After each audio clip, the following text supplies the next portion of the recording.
Assalamu alaikum. We're talking to Faisal Shirjan today. FSJ is an entrepreneur, a media professional, and a tech evangelist who has been a part of Imran Khan's journey since the first fundraiser for Shaukat Khanam Hospital in 1989 and advises him on media related matters. Assalamu alaikum, FSJ. How are you today? Ji, walaikum salam. I'm good. Thank you for inviting me to this conversation. Thank you for your time, sir. Um, so, what does the world need to know about what's happening in Pakistan? It's amazing that the world still doesn't know what's happening in Pakistan. I mean, the last kind of 11 months have been a period which has been very difficult for almost every citizen of Pakistan. We are supposed to be a democracy. We do have a constitution. We have laws. There are fundamental rights enshrined in our constitution. Yet, the current regime, the current government that came into being as a consequence of a regime change conspiracy has completely destroyed those fundamental rights. There is all kinds of brutality going on, starting with abductions, right, custodial torture, brutality against peaceful protesters, everything that you can think of that should not be happening in a democracy and happens in a fascist regime is what Pakistan is being subjected. I mean, just look at the fact that almost 78 cases have been registered against the ex prime minister of the country. I mean, they border from the sublime to the ridiculous. Right? He's been accused of practically everything that one could possibly be accused of, and what one could not be accused of also. And he's constantly being called into courts. There has been an attempt on his life. It was a planned conspiracy with more than one shooter. His shooter, who was arrested, can actually address the court through a video link. But the prime minister, who faces life threats, he is constantly being asked to attend in person in an environment where he's not safe. So all these things have been happening in the last 11 months. I mean, if I just mentioned to you what happened just 2 days ago, a young man, an autistic special needs person who was a supporter of Imran Khan and of his party and of his ideology, was arrested again illegally as a part of a peaceful protest. Not only was he arrested, and he was seen sitting in the police van, and he was then murdered, tortured to death. His postmortem report shows 26 points of torture. His head was smashed in with a blunt instrument.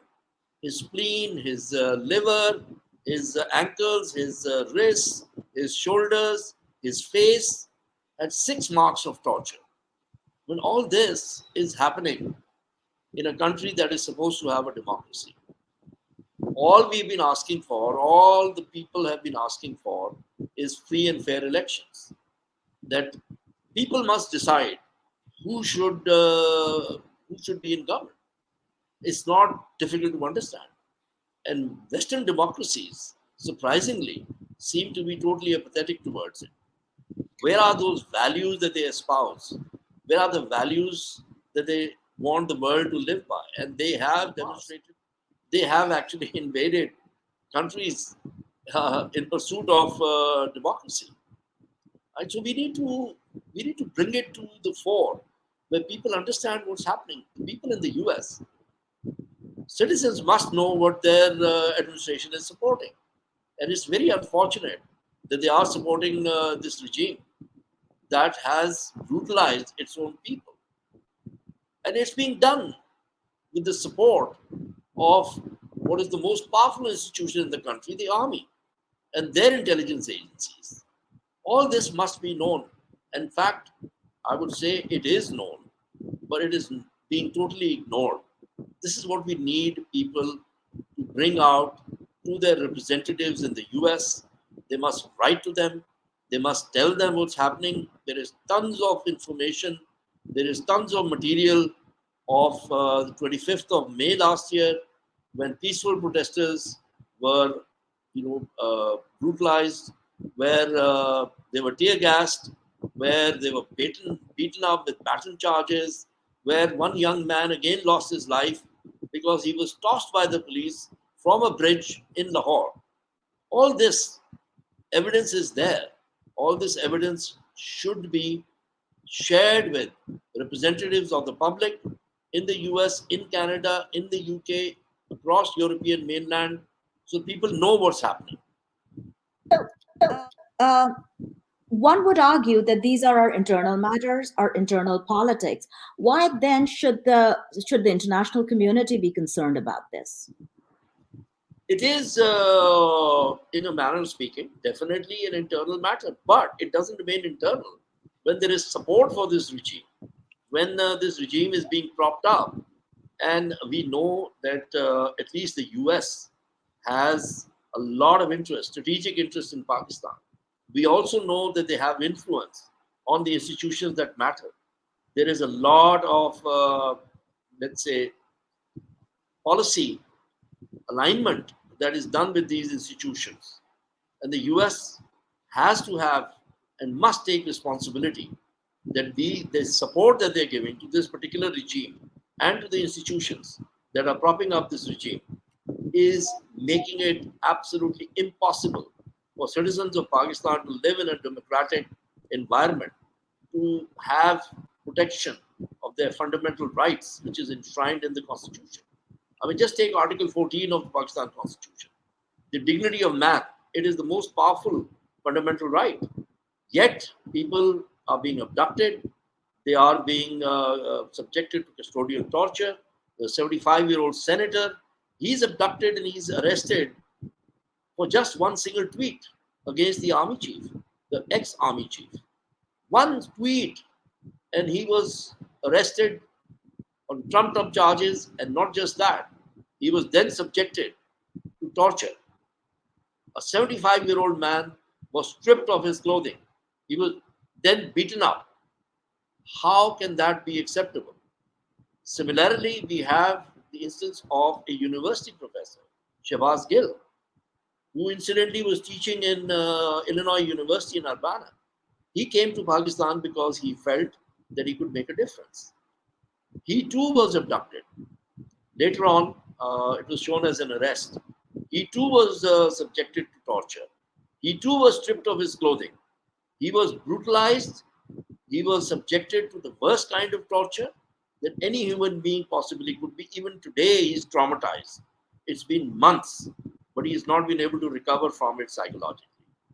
All this cannot happen unless there is support for it. This is what people must know. And this is what the American public must know.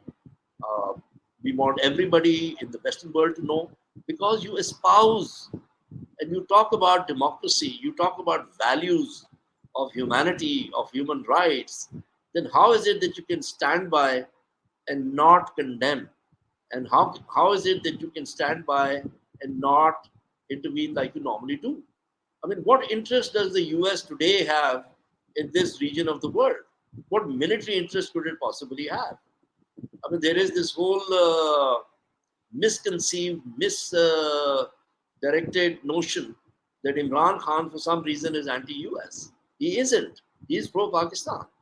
What he's said again and again is we do not, and we are not against anyone or any nation.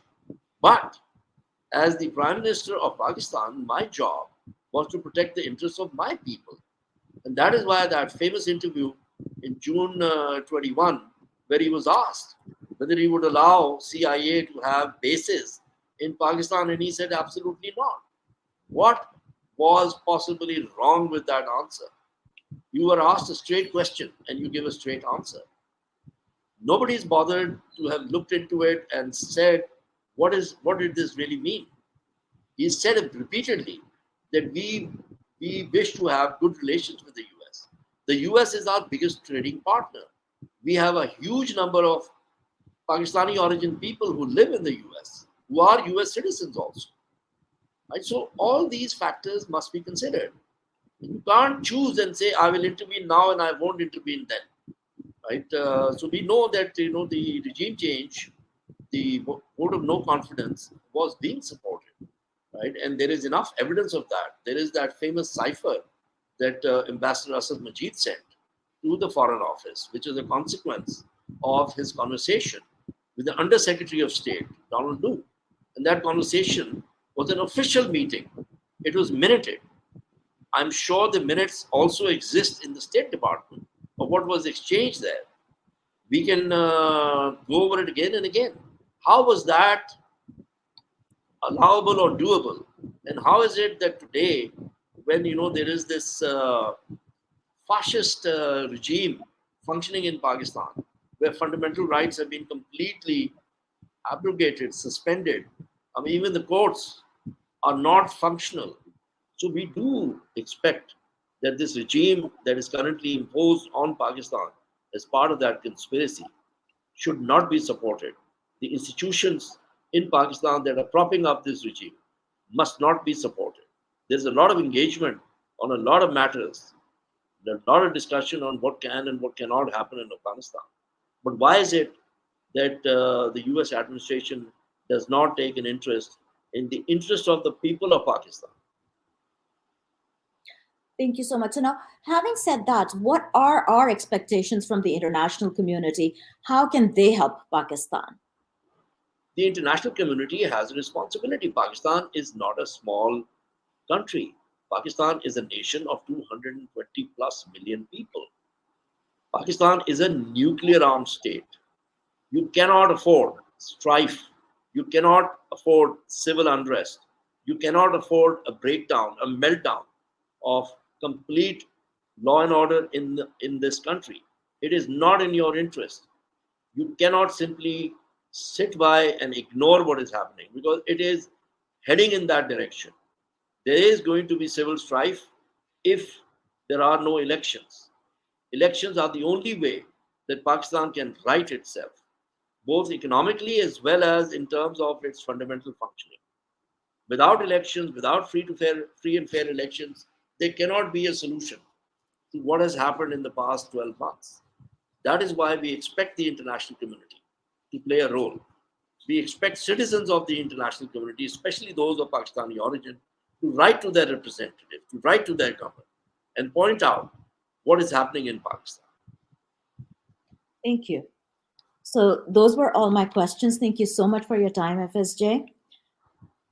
Just Thank a you, sir. few, just a few days ago, while addressing the United Nations Human Rights Council, the Minister of Foreign Affairs, Mrs. Hina Rabbani Kar, said Pakistan remains fully committed to the promotion and protection of human rights at home and abroad. The families of Syed Ahmad Jan Shaheed, Faisal Abbas Shaheed, Arshad Sharif Shaheed, Muazzam Nawaz Gondal Shaheed, and Ali Bilal Shaheed would strongly disagree. Thank you so much.